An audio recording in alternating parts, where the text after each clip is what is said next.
एक बार जोरदार तालियां बजाकर देखिए बड़े ही हर्ष का विषय है।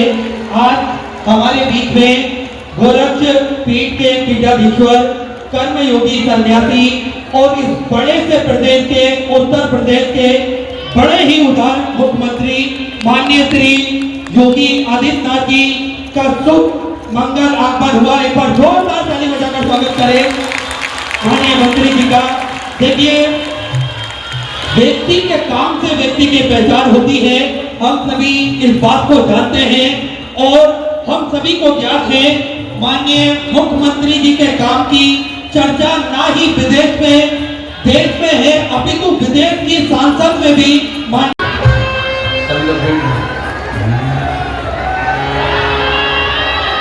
महादेव नमः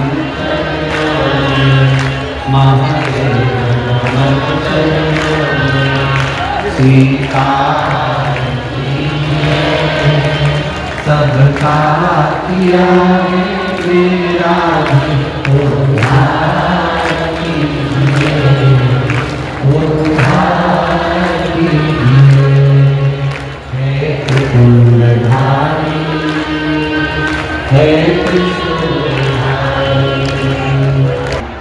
पवित्र आनंदमय कथा का लाभ आपको संदेश है।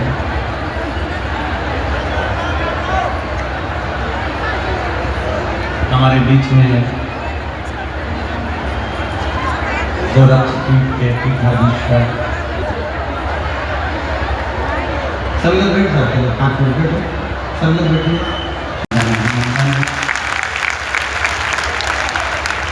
श्री कृपा महाराज जी, मैं कहना चाहूँगा व्यासपीठ के शिवमहापुराण में शिवरात्रि छठे दिन की कथा हम लोग मनाते हैं और ऐसा कई सालों से होता है। महाराज जी की शिवरात्रि वास्तव में मुख्य हो गई, जिससे मेरे गोरखनाथ जी की कृपा से आप गोरखनाथ के रूप में माँ गंगा का तट विश्वनाथ पार्वती गुरु गोरखनाथ जी के साक्षीकरण के रूप में आपका आगमन संपूर्ण भारत देश में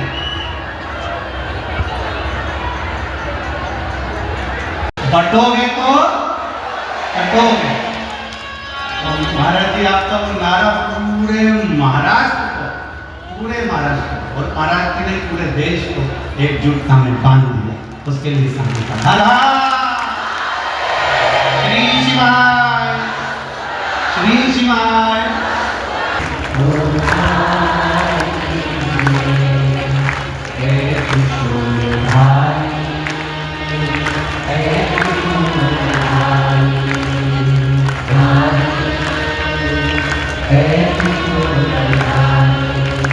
तो कथा चल रही थी, पारों ने अपने पुत्र को समझा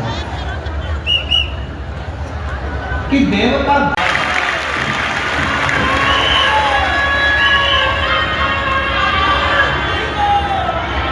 हर हर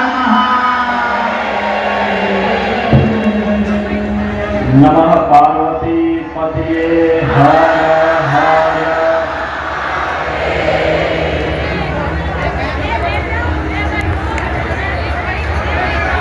पवित्र व्यासपीठ पर विराजमान पूज्य संत पंडित प्रदीप मिश्रा जी महाराज, इस पूरे कार्यक्रम के आयोजक जगत गुरु महामंडलेश्वर श्री सतवा बाबा संतोष दास जी महाराज, हमारे सभी पूज्य संतजन, इस पावन कथा में उपस्थित सभी हमारे माननीय जनप्रतिनिधिगण और लाखों की संख्या में उपस्थित सभी श्रद्धालुजन,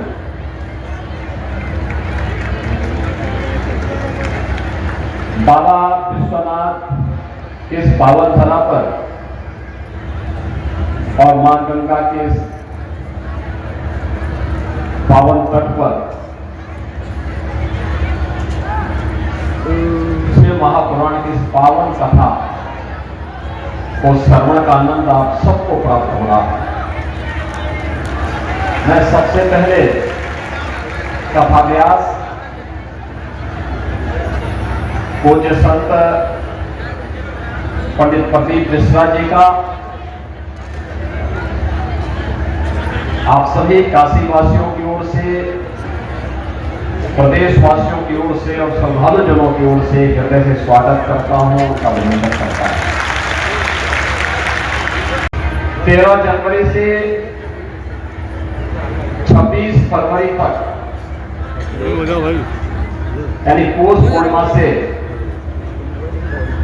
महाशिवरात्रि तक प्रयागराज की पावन धरती पर दुनिया का सबसे बड़ा आध्यात्मिक और सांस्कृतिक समागम महाकुंभ 2025 का आयोजन है और उससे ठीक पहले काशी की धरती पर इस पावन कथा के माध्यम से इस कुंभ का दर्शन हम सबको देखने का अवसर प्राप्त हो रहा है।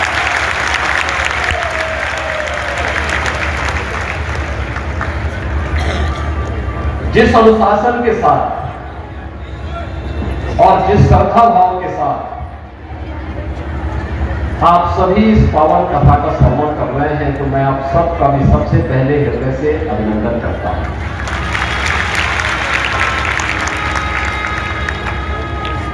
अभिनंदन दोनों प्रकार से, भगवान शिव का भक्त होने के नाते भी, सनातन धर्मावलंबी होने के नाते भी, और उत्तर प्रदेश का दायित्व भी मेरे पास है। तो उत्तर प्रदेश में पावन कथा का आयोजन हो रहा है, तो इस दृश्य भी मैं अभिभूत हूं इस सब दृश्य देख करके।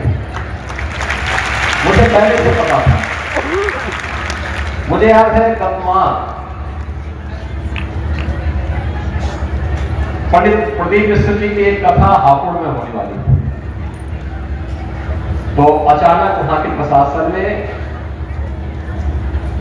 कथा के आयोजन को निरस्त कर दिया। मुझे शाम को जानकारी मिली, मैंने कहा ये कथा के आयोजन को क्यों निरस्त किया गया? कहा साहब भीड़ ज्यादा हो सकती है। मैंने कहा उनकी कथा की तो चर्चा ही इस बात के लिए होती है कि वहां हजार में नहीं लाखों में गिनती होती है, लाखों में। लेकिन वे सभी श्रद्धालु होते हैं, भक्त होते हैं, परम भक्त होते हैं।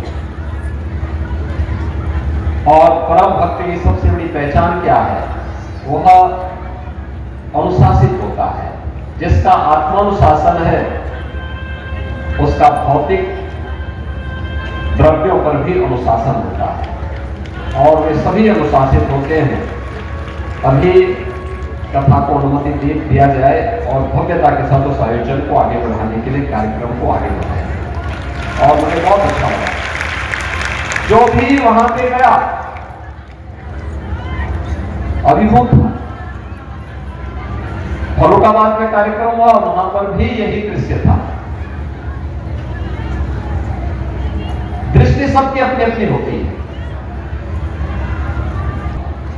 एकदम सामने बाबा विश्वनाथ का धाम है, मां गंगा का सानिध्य है। कितना सतवा बाबा ने ऐसा स्थल चयन किया कि एक साथ बाबा के भी दर्शन हो और मां गंगा के और मां अन्नपूर्णा के भी दर्शन हो, बाबा भैरवनाथ के भी दर्शन होगा। यानी यहां से एक साथ, यानी कथा भक्त ही नहीं सुन रहे हैं, साक्षात देवादिदेव महादेव भगवान विश्वनाथ भी सुन रहे हैं।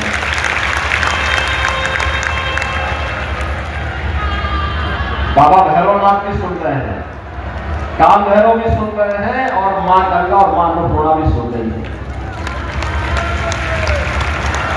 इतना भयंकर दृश्य।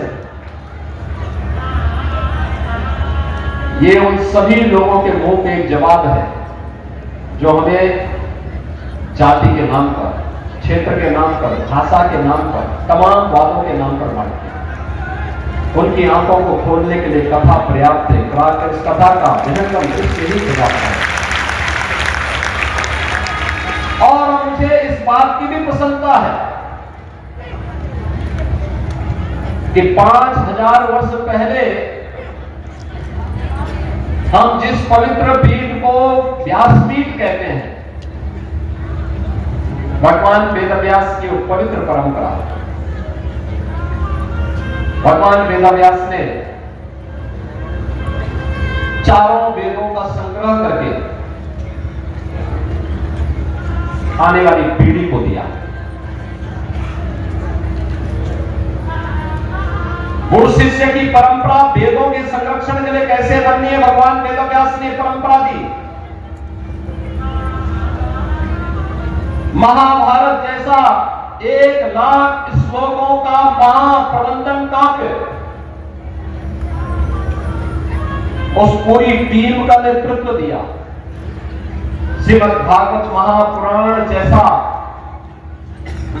ज्ञान, भक्ति और वैराग्य का एक अद्भुत त्रिवेणी का महापुराण, मुक्ति का यानी जीवन की सफलता का रहस्य जिसमें छुपा हुआ हो, वह जिस भगवान वेदव्यास ने दिया। पुराणों और उप पुराणों की रचना कैसे की जानी चाहिए, उसकी शुरुआत की। जिस भगवान वेदव्यास ने उस समय के सबसे बड़े राजवंश कुरु वंश को न केवल हर विपरीत परिस्थितियों में बचाया, बल्कि 8 पीढ़ियों का प्रत्यक्ष रूप से एक सार्थक निर्देशन देकर के उसका नेतृत्व भी लिया। उनका मार्गदर्शन क्या सत्तापूर्ण रही होगी, किस प्रकार की त्रासदीपूर्ण रही होगी। जब भगवान वेदव्यास को बोलना पड़ा था कि मैं दोनों हाथ उठा करके लोगों से चिल्ला चिल्ला के बोल रहा हूं कि धर्म का मार्ग का अनुसरण करो, क्योंकि धर्म से ही अर्थ और कामनाओं की सिद्धि हो सकती है। लेकिन मेरी कोई सुनता नहीं। लेकिन आपकी इस पावन कथा ने, महाराज आपकी इस पावन कथा ने यह साबित किया है कि नहीं, देश धर्म की बात को सुन रहा है और भगवान वेदव्यास का सम्मान कर रहा है। व्यासपीठ अगर सुनाने को तैयार है तो श्रद्धालु सुनने को भी तैयार है, भक्त सुनने को भी तैयार है। और आज इस अवसर पर आप सभी को सचमुच हमें इन पावन कथाओं के माध्यम से राष्ट्रीय एकता को संबल मिलता है, राष्ट्र धर्म को मजबूती मिलती है। हम सबका भेद अपने इष्ट के प्रति, अपने देवी देवताओं के प्रति, अपने समाज के प्रति तो होना ही चाहिए, लेकिन अंततः ये मान के चलना चाहिए कि हम सबका अंतिम लक्ष्य होना चाहिए कि हमारे राष्ट्र की एकता और अखंडता को कोई चुनौती न देने का है, उसको कोई खंडित न करने का है। क्योंकि उसी में देश भी बचा हुआ है, उसी में धर्म भी बचा हुआ है, उसी में समाज भी बचा हुआ है, उसी में हम सब भी बचे हुए हैं, उसी में हमारी कथाओं की पावन परंपरा भी बची हुई है। और उस पावन कथा के श्रवण का आनंद आप सबने लिया, आप ले रहे हैं, और वह भी काशी में। मैं इसके लिए सतवा बाबा को भी और उनकी पूरी टीम को भी हृदय से उनका भी अभिनंदन करता हूं। और मैं इस अवसर पर इस पूरी कथा के प्रति अपनी शुभकामनाएं देता हूं। और एक बार फिर से कथा व्यास पूज्य संत पंडित प्रदीप मिश्रा जी को हृदय से बधाई देता हूं। एक सफल आयोजन के, सफल कार्यक्रम के, सफल बृहद विहंगम दृश्य को, मां गंगा के तट पर इतना बृहद आयोजन इतने अनुशासित तरीके से यहां पर हो रहा है, इसके लिए मैं आपका हृदय से अभिनंदन करता हूं। और आपकी ये यात्रा सनातन धर्म के लिए, भारत के लिए इसी बृहद रूप में आगे बढ़ती रहे, इसके लिए हमारी शुभकामना है। उत्तर प्रदेश की पूरी शुभकामना आपके साथ में है। इस पूरे अभियान के प्रति मैं अपनी शुभकामनाएं देते हुए अपनी वाणी को यहीं पे विराम देता हूं। जय जय श्री राम, हर हर महादेव।